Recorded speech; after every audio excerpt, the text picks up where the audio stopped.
बनवणार आहोत आम्ही बर्बनचा केक। या बिस्किटाची पावडर करून घेऊ। अशा प्रकारे याची अशी पिट्टी करून घेतलेली आहे। याच्यामध्ये थोडं थोडं दूध टाकून आपण हे फेटून घेऊ।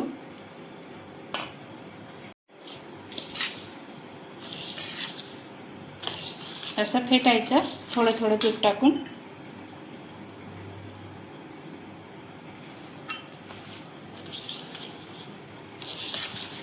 असं एकसारखं एका दिशेने असं फिरवत राहायचं, पूर्ण फेटत राहायचं।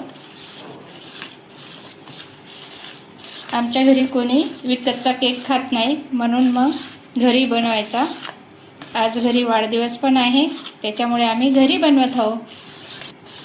हा केक एकदम झटपट होऊन जाते आणि घरातनी सर्वजण आवडीने खातात।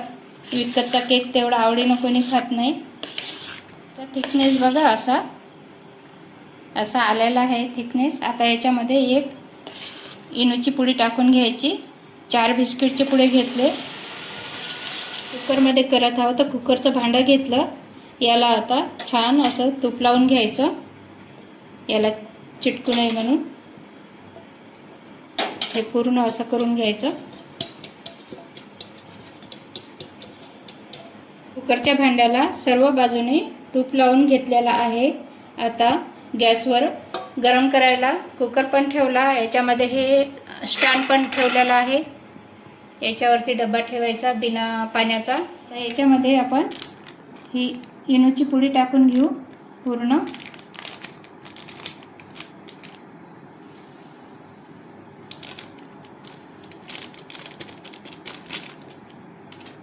हे आता असं 1 किंवा 2 वेळा असं फेटून घ्यायचं।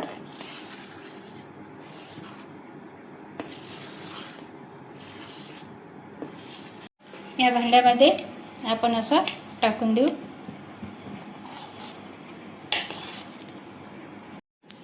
अशा प्रकारे मिश्रण या भांड्यामध्ये टाकलं आपण।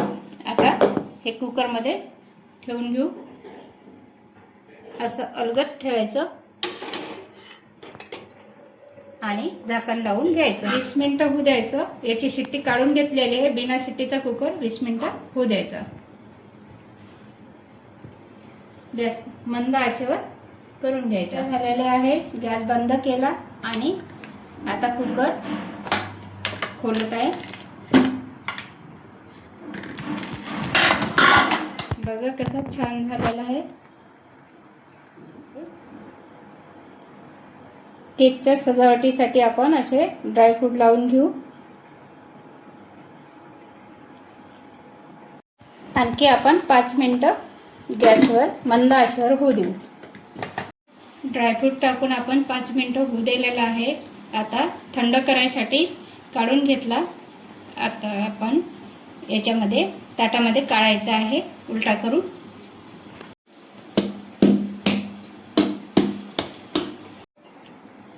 आपला केक तयार आहे। तुम्हाला ही रेसिपी कशी वाटली? तुम्ही पण असं करून बघा आणि माझ्या चॅनलला सबस्क्राईब करा।